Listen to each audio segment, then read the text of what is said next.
رہنما پاکستان تحریک انصاف اسد عمر کا کہنا ہے کہ ماضی قریب میں سیاسی نوعیت کے 4 بڑے فیصلے ہوئے جن میں نواز شریف، عمران خان، حدیبیہ اور جہانگیر ترین کے فیصلے شامل ہیں۔ ہو سکتا ہے ان میں کچھ فیصلے پی ٹی آئی کے کارکنوں کو ناپسند ہوں اور ہم ان فیصلوں پر اعتراض اور تنقید کا حق رکھتے ہیں۔ سٹی کورٹ میں وکلاء سے ملاقات کے موقع پر پریس کانفرنس سے خطاب کرتے ہوئے اسد عمر نے کہا، پارٹیاں جو ہیں ان کے اوپر اثر پڑتا تھا۔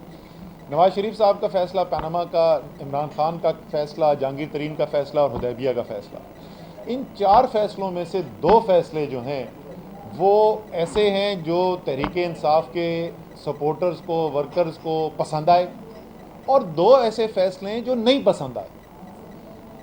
لیکن میں یہ ماننے کو تیار نہیں ہوں کہ یہ کسی سازش کے تحت، کسی کنسپریسی کے تحت یا کوئی ڈاکٹرن آف بیلنس کے تحت کیے گئے ہیں۔ ہمیں فیصلوں کے اوپر اعتراض ہو سکتا ہے، ہمیں تنقید کرنے کا حق ہے، یہ مروجہ ایک پریکٹس بھی ہے، فیئر کامنٹ جو ہے وہ الاؤڈ ہے، تو ہم اس پہ کامنٹ کرتے ہیں اور ہم کرتے رہیں گے، اور جو قانونی حق ہمیں حاصل ہے وہ استعمال بھی کریں گے، جس طرح خان صاحب نے اسی دن اعلان کر دیا تھا جہانگیر ترین کے کیس میں ریویو پٹیشن کے اندر بھی جائیں گے۔ لیکن ہم ججز کو یہ نہیں کہیں گے کہ یہ بغض سے بھرے بیٹھے ہوئے ہیں، ہم یہ نہیں کہیں گے کہ فیصلے جو ہیں وہ کہیں اور پہ لکھے جا رہے ہیں اور کسی ماسٹر پلان کا حصہ ہیں، اور اگر کوئی دباؤ ڈالنے کی کوشش کی جائے سیاسی یا غیر سیاسی حلقوں سے عدلیہ کے اوپر، تو ہم وہاں پر ضرور موجود ہوں گے عدلیہ کو سپورٹ دینے کے لیے۔ فاٹا حقوق کے حوالے سے گفتگو کرتے ہوئے اسد عمر کا کہنا تھا، جو فاٹا کا حق تھا، پہلی بات تو اس فیصلے کے اندر فاٹا کی آواز شامل ہونی چاہیے تھی، اور وہ نہیں تھی۔ جس وقت ہم نے بہت بڑا فیصلہ کیا کہ جنگ میں شامل ہونا ہی نہیں، اور اس کے بعد پاکستان کو بہت کچھ نقصان بھی برداشت کرنا پڑا، لیکن بہت سارے وسائل بھی آئے۔ ان وسائل کا اولین حق جن لوگوں کا تھا، یعنی فاٹا کا اور اس کے بعد خیبر پختونخوا کے عوام کا، ان کو وہ حق نہیں ملا۔ یہ بالکل درست بات ہے۔ فاٹا کے ایک بہت بڑی وجہ کہ ان کی آواز نہیں سنی گئی، نہ وہ خود صوبہ ہے، نہ وہ کسی صوبے کا حصہ ہے، ان کے کوئی منتخب نمائندے نہیں تھے جو آواز اٹھا سکیں۔ مجھے اس میں کوئی شک ہی نہیں ہے کہ اگر وہ کسی بھی صوبے کا حصہ ہوتا، فاٹا، یا خود ایک صوبہ ہوتا، تو وہاں سے اسمبلی سے آواز اٹھتی اور ہم شاید مختلف فیصلے کرتے۔ اس لیے سب سے اولین ترجیح تو یہ ہے کہ ان کو اپنا سیاسی حق دلایا جائے۔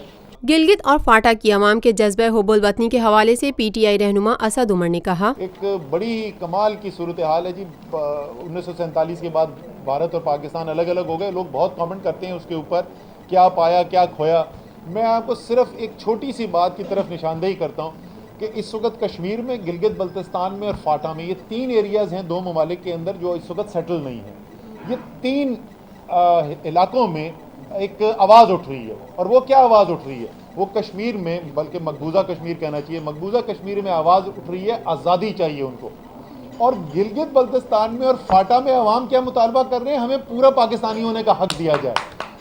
تو اس جذبے کی قدر کرنی چاہیے، اور میرے خیال میں بھی یہ سیاسی جو بھی معاملات ہیں ان کو حل کر کے، اور اس کے بعد ظاہر ہے فاٹا کا جو الحاق ہونا ہے اس کے اندر ریسورسز کا بھی سوال اٹھایا گیا ہے، اور ترجیحی بنیاد پہ وفاق کو بھی اور تمام صوبوں کو بھی اپنے حصے میں سے میرے خیال میں قومی یکجہتی کے اظہار پہ بشمول خیبر پختونخوا کے ایک حصہ دینا چاہیے فاٹا کے لیے۔ اور وہ ترقی جو ہم دیکھنا چاہتے ہیں، ظاہر ہے اپنے گھروں کے اندر بھی کراچی کی، مطلب میں رونا شروع کر دوں گا تو آدھے گھنٹے میں بولتا رہوں گا، جو کراچی، مجھے آپ کو بتانے کی ضرورت نہیں ہے کراچی کے ساتھ کیا گیا ہے، پورے ملک کے ساتھ ہی، تمام پاکستان کے شہریوں کے ساتھ اس طریقے سے۔ اور اسی بات پہ میں اختتام کروں گا کہ جیسے قائد اعظم نے خواب دیکھا تھا، جو پاکستان وہ دیکھنا چاہتے تھے، اب وہ ہماری نسل تو بنا کے چلی گئی، اس کے بعد والی ہماری نسل جو ہے وہ ناکام ہوئی، یہ ماننے کی بات ہے۔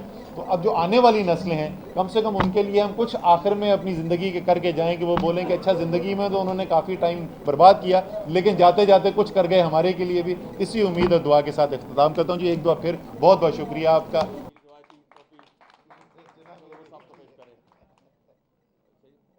فندی صاحب شکریہ ادا کریں۔ میں اپنی محترمہ جو یہاں پہ بات کی ممبران، سب سے پہلے تو اسد عمر صاحب کو یہاں پہ خوش آمدید کہتا ہوں، اسی طور پہ نعیم صاحب کو، خالد مروت صاحب کو۔ پاکستان میں پہلی مرتبہ حالات حاضرہ کے مختصر مگر جامع پروگرامز، خبروں، تبصروں کے علاوہ دیگر سماجی، تجارتی، ثقافتی، تفریحی، معلوماتی، مذہبی، تعلیمی، صحت